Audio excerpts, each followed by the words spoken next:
In 2024, then President Joe Biden delivered an apology unlike any given by a U.S. president before. But the federal government has never formally apologized until today. I formally apologize as President of the United States of America. He apologized for a federal policy that had forcibly separated Native American children from their families and into boarding schools for more than 150 years. The reception was mixed. While some Native people have expressed relief that this history is being formally acknowledged, others had pushed for more. Rosalie Whirlwind Soldier of the Rosebud Sioux tribe told the Associated Press, "Sorry is not enough. A whole generation of people and our future was destroyed for us." I'm Shay Jim, and welcome to Crash Course Native American History. It's 1883. After generations of broken treaties, wars, and forced removal, things are as bad as they've ever been for Native Americans. And white progressives calling themselves Friends of the Indian are meeting to talk about how to make things right. At first, the Friends talk about things like honoring treaties and restoring stolen land, but within a few years, they've pivoted. What if Native Americans just lived like settlers?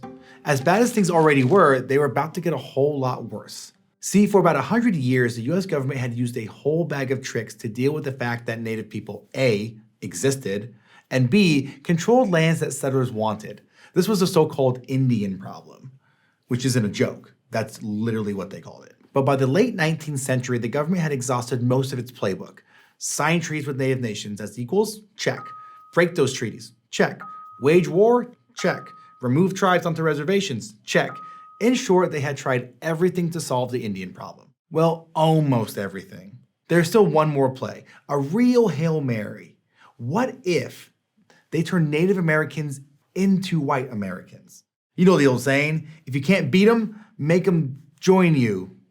So that's when Friends of the Indian began talking about assimilation, absorbing natives into American culture. Conveniently, it suited the US government's goals. If Native people lived and thought just like settlers, there would be no problem with using the land for all it was worth. And as the idea caught on, some people saw it as a way to help natives by, quote, civilizing them. Richard Henry Pratt put it this way: kill the Indian, save the man. Pratt was a US Army officer who first started erasing Native identity by forcing Native prisoners of war to cut their hair, wear uniforms, and give up everything from their culture. When he later founded the Carlisle Indian Industrial School in 1879, he used the same methods on Native children. Carlisle was the first federally run off-reservation boarding school for Natives, and between the late 19th and early 20th centuries, it became the model for dozens of other boarding schools supported by the US government. Thousands of Native children were taken from their families, brought to schools hundreds of miles from home, and forced to give up everything from their cultures, their clothing, their languages, their religion, even their names. Those who defied the rules were beaten. Many suffered malnutrition, disease, and abuse. Luther Standing Bear, an Oglala Lakota who attended Carlisle, remembers, "We went to school to copy, to imitate, not to exchange languages and ideas, and not to develop the best traits that had come out of uncountable experiences of hundreds and thousands of years living upon this continent." Hundreds of Native children died at these schools, and the ones who made it out would return to the homes and cultures they no longer felt connected to. A few Native parents willingly enrolled their kids, hoping for the best, but many were forced. Some schools even required that parents give up custody entirely. There was resistance, of course, like the 19 Hopi men who were incarcerated at Fort Alcatraz in 1894 for refusing to send their kids to boarding schools. Plenty of others spoke out against the harms of boarding school, like the Yankton Sioux writer Indija-ka, who shared her experiences working as a music teacher at Carlisle. In The Atlantic, she wrote, "Gazing upon the Indian girls and boys bending over their books, the white visitors walked out of the schoolhouse well satisfied. They were educating the children of the red man. But few had paused to question whether real life or long-lasting death lies beneath the semblance of civilization." Pratt dismissed her writing as trash and fired her for speaking out. Despite all this effort, boarding schools still had a problem. They only assimilated kids. What about the adults? Senator Henry Dawes, a member of the Friends of the Indian, had an answer. He believed that the key to assimilation lay in land ownership.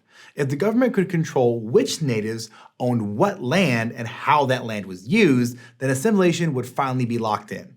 So in 1887, Dawes and another friend of the Indian, anthropologist Alice Cunningham Fletcher, co-drafted the General Allotment Act, aka the Dawes Act. It authorized the president to chop up reservations into parcels up to 160 acres, called allotments, that were given to individual tribal members. Instead of a big chunk of land shared by the whole tribe, each member would get a small slice that belongs just to them. It's giving grift. Allotment was supposed to be the government's golden ticket, a fast track to assimilation. It would split up tribes and open up more land to settlers. Native men would farm, Native women would keep the house, and the Indian problem would finally go away for good. And to sweeten the deal, U.S. citizenship for anyone who accepts an allotment and relinquishes tribal citizenship. No need to identify with a tribe when you're a citizen of the good old US of A. Allotment wasn't a new assimilation technique though. In fact, it had already happened to the Omaha Nation by the time the Dawes Act was signed. Just a year before their reservation was broken up, the Omaha's principal chief, Ongpatunga, aka Big Elk, wrote to his people, quote, "I bring you news which it saddens my heart to think of. There is a coming flood which will soon reach us, and I advise you to prepare for it." He had foreseen not just the collapse of the Omaha way of life, but a disaster that would wipe away Native identity everywhere. As the government forced allotments onto tribes across the country, Big Elk's vision became a reality. Some tribes resisted at first. The Yankton Sioux, for example, knew their land wasn't good for crops and wanted to keep it all for communal grazing. But federal officials used military force to persuade members of the tribe to take allotments. Many tribal leaders feared they'd just lose more of their land to settlers after the Dawes Act, and they were right. The government marked any non-allotted land as surplus to Indian needs and opened it up for non-native settlers to purchase. Before the Dawes Act, Native nations controlled 138 million acres of land. By the time allotment ended in 1934, they'd lost 2/3 of that acreage. The Dawes Act also led to the creation of tribal rolls, list of every member of a tribe. The rolls came with their own problems, including the creation of blood quantum, a way of measuring tribal membership by fraction of tribal blood, which was basically just an unscientific vibe check based on whether someone looked native. You can learn a lot more about that in episode 4. Tribal members assumed to be mixed race were assigned lower blood quantum and given U.S. citizenship and full control of their allotment right away. But those assigned a higher blood quantum were presumed to be incompetent because they had no European blood.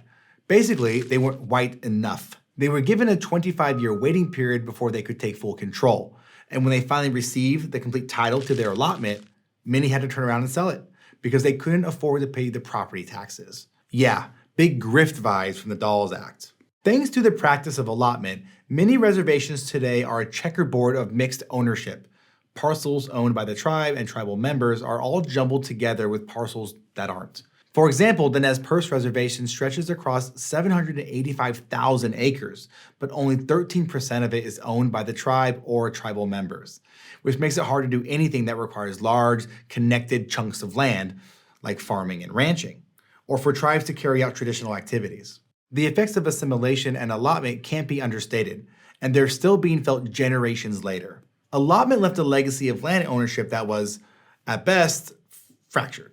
After the death of those natives who could pay the property taxes, ownership was split up among their kids, and their kids' kids, and their kids' kids' kids, and so on. So today, many allotments have hundreds of owners, and the legacy of boarding schools is still being reckoned with. Dr. Denise Leijsmedier, a poet and enrolled citizen of the Turtle Mountain Band of Chippewa, called the policies of that era cultural genocide. Many of her relatives, including her parents, spent time in boarding schools. She wrote about their experiences, saying speaking their tribal language was forbidden. My father talked about lye soap being put in mouths which caused painful blisters and pins put through tongues. But there is healing to be found. Survivors of boarding schools have told Leijsmedier that language is medicine and culture is treatment. The more these practices are revived, the more healing can happen, and those efforts are underway across tribal nations. Like in recent decades, many Native nations have begun to teach their traditional languages within tribal-run school systems, a far cry from the boarding school era. We'll talk much more about these efforts in a later episode. By the late 19th century, Native nations had already seen generations of bad deals, broken promises, and loss of land and life. And in the era of assimilation and allotment, greed came disguised as a helping hand. Be like us, dress like us, work like us, speak like us, worship like us, and then things will be better. Despite Native resistance, these policies brought catastrophic losses of culture and land, leaving scars that are still felt generations later. But today, tribes are fighting to reclaim their cultural identities, revive their languages, and heal generations of trauma. Next time, we're talking about what happened in 1934 when the US government tried to put power back in the tribes' hands, and I will see you then. Thanks for watching this episode of Crash Course Native American History, which was filmed at our studio in Indianapolis, Indiana, and was made with the help of all these nice people. If you want to help keep Crash Course free for everyone forever, you can join our community on Patreon.